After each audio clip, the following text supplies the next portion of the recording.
Hey, I have a medical appointment to go to today, which is difficult for me because of what happened to my sister. She ended up with a brain injury because of the mistakes of the hospital anyway. So ever since then, I've had like a fear of going to a doctor or dealing with doctors, but I had to go today to get some medical stuff done. So that was already stressful. While I'm in there, getting things done and whatnot, I get two phone calls. One phone call wasn't particularly important, but the other one was for the attorney Philip. When I got home, I called him back, and he let me know that the attorney that was appointed to be Kim's attorney by the court, Wade Wilson, lied on Kim by saying he won. When they had their meeting at his office, she came by herself. Mind you, Kim doesn't drive. She haven't driven in years. She hasn't driven since 2004. But he's saying somehow she got there by herself. And also, they keep trying to say that Kim is incapacitated. So if she incapacitated to the degree of trying to make her be, then how did she get to his office by herself when his office is like maybe 20 minutes away from the house? That's one thing. Another thing that's an issue is that her guardian and her daughter drove her to the appointment, sat in there with her, and then he asked her to leave. The appointment or whatever so he could talk to Kim.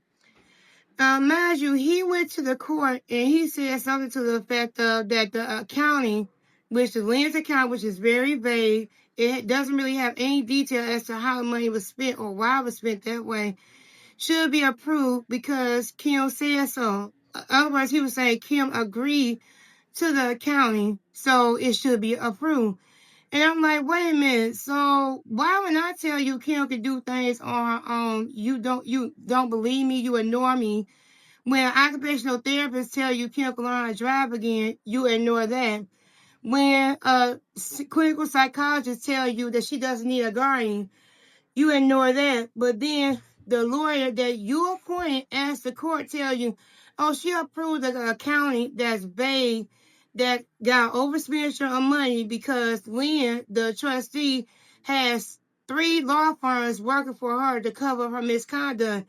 The so-called attorney for Kim says all that stuff is okay. You listen to him, but you don't listen when we tell you that she doesn't fit the description of somebody that's incapacitating.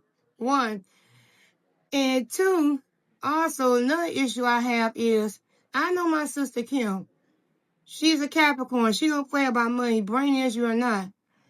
She told me point blank when we went on the accounting together that she did not approve that accounting because she felt that Lynn was spending too much money. She asked me what right does she have to spend my money to pay her attorney to cover up her bad doings or whatever, her bad acting. Now she asked me, and I told her, as far as I know, she's not supposed to use your money to pay her legal fees to cover up the bad things she's doing. And she also said that she didn't like the fact that the new guy was the attorney court appointed because she didn't pick him. And Taylor, her guardian, and her daughter didn't pick him. So she's like, why is he up there? And then when he mentioned $400, I guess she said she didn't like that. But she didn't like the fact that he was paying $400. Because the reason why I say that is because, like I said, she's very particular about her money. And when I reminded her, this guy charges $400 an hour, she said that was way too much money, and she wants the guy she picked, which was Phil Straley. So the attorney, Wayne Wilson, sent a letter basically telling us, oh, I attended the hearing. They ordered to have in-person hearings. And I'm like, if you represent Kim's interests, why didn't you say anything against that? She's considered incapacitated, right? She's considered disabled. So she's supposed to be protected by the ADA. So why didn't you say anything about her being disabled and how much probably it costs for her to attend in-person hearings? You didn't say anything. You sat there and let it happen. And then you want to act like you did something to help talk. So, well, I got Lynn to decrease her attorney fees by $2,500. What's $2,500 when, from what I heard, Lynn spent over $100,000 in legal fees? I don't want to hear nothing about he decreased about some chump change. What I want to hear is he getting rid of her how. And then I also want to hear him say what he said when he told my niece or whatever. That he said he wanted to help her get independence. He wanted Kim to help get independence. You're not doing that by saying that she okayed an account she didn't okay. Because I know she didn't okay it. Because she didn't okay it when we asked her about it. She didn't okay him charging $400 an hour. So he was lying about that. And then he didn't even bring it up in the letter. I guess he thought that we wouldn't go find out about it. But we did. And then he said, oh, I'm going to remain your court-appointed attorney. And I'm like, you didn't even try to get through the letters in the hearing. But we don't need a court-appointed attorney that's no good. Mind you, if I remember correctly, I looked up this man's background because every time I have another attorney, I look up their background. This man's been a lawyer since 1960. 1960, and you mean to tell me he don't know enough about the law to know that they was wrong for keeping us out the hearing, for not communicating with us, for not letting us speak, for not letting us speak for ourselves and respond to all the lies and the false accusations being made by the opposing party. He don't know that was wrong, and he also don't know it's wrong to say on one end, oh, Kim incapacitated, but then on the other end say she's not. That's what this court does. When it benefits them, they say she's incapacitated. When it doesn't benefit them, they say she's not incapacitated. Because if she's incapacitated, how are you going to say, oh, Kim approved the accounting? And it's okay. And you accept that. But when all these doctors, occupational therapists, clinical psychologists and whatnot, and medical doctors even say Kim doing so well that she didn't need a neurologist years ago, or that she doing so well she can learn how to drive again, stuff like that. You don't pay attention to that, but you pay attention to the guy who just got in the picture a few months ago that said, oh, she said she approved the accounting, even though it's vague. And if he was representing her interest, he should be the main one arguing this accounting is vague. It doesn't say enough. It doesn't say what she did with Kim's money, why she did what she did with Kim's money, and we can't determine whether or not what she did was even legal because there's not enough information, there's not enough documentation or proof to back up the accounting.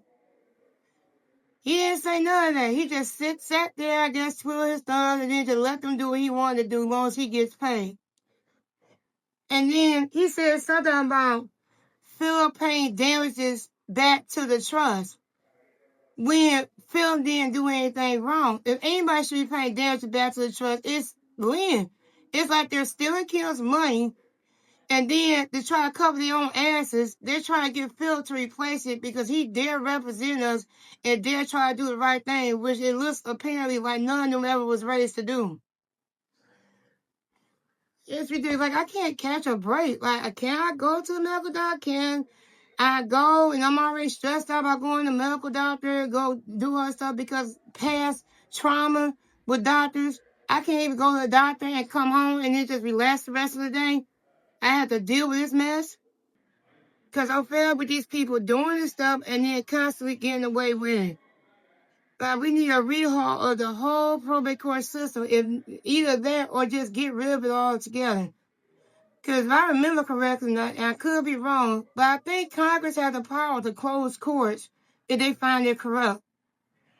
So, like, I'm trying to figure out how do we exercise that power. Like, what do we have to do to close the entire court? Because at this point, the entire court is corrupt. I have dealt with one too many court officers, judges, and even court clerks that are corrupt. Because from my understanding, it's a court clerk to let you in those hearings and turn on the sound and whatnot, and she didn't do it. So something needs to be done. Class action lawsuit, something needs to be done to shut that court down. Or either that or fire nearly everyone there they catch doing anything and replace them with some people that's actually going to do their job and do right by my sister and do right by other people like her.